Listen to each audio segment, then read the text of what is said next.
Your 110 ഒരു call ഉണ്ട്. കോളോ? അതെ, ഇന്റർനാഷണൽ കോൾ. ഇന്റർനാഷണൽ കോളോ? സിനിമയിൽ മാത്രമല്ല എല്ലാ തൊഴിലിടങ്ങളിലും കാലാനുസൃതമായ മാറ്റങ്ങൾ വേണമെന്ന ചലച്ചിത്ര താരം നവ്യ നായർ.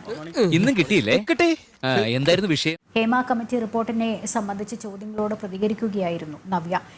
ഞാനാണ് ഈ ഏരിയയിലെ സാറിന്റെ സ്ഥിരം വേട്ടമൃഗം. ഏത് തൊഴിലിടത്തും ഇപ്പൊ സിനിമ, നൃത്തം എന്ന് മാത്രമല്ല, everything has to be equally treated. അതുമായിട്ട് എനിക്കിട്ടൊന്ന് വെച്ചതാണല്ലോ. എന്റെ സ്വഭാവം അങ്ങനെ, ഞാൻ വെക്കുമ്പോ എല്ലാവർക്കും ഇട്ടൊന്ന് കൊള്ളും. ഒളിച്ചോടി പോകാനൊന്നും ഞാൻ ഉദ്ദേശിക്കുന്നില്ല. ഒളിവിൽ പോകുന്നത് നല്ലതാണെന്നൊന്നും ഞാൻ പറയില്ല. പക്ഷേ കോടതിയും പോലീസും ഒക്കെ ഇടപെട്ട ഒരു കേസിനെ പറ്റിയിട്ട് അതിന് അതിൻ്റെതായ തീരുമാനങ്ങൾ വരെയല്ലേ ചെയ്യേണ്ടത്.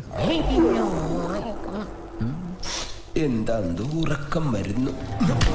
ഈ പറയുന്ന ആരോപണങ്ങൾ സിനിമയിലുള്ള പുരുഷന്മാരെയാണെന്നോർത്ത് സിനിമയുടെ എല്ലാ ഡിപ്പാർട്ട്മെന്റിലുള്ള പുരുഷന്മാർക്കാണ് ഇത് അപമാനമായി. മിസ്റ്റർ ദിഗംബരൻ, തുറന്നു പറയുകയാണെങ്കിൽ നാട്ടുകാർക്കെല്ലാം നിങ്ങളെപ്പറ്റി വളരെ മോശം അഭിപ്രായമാണ്.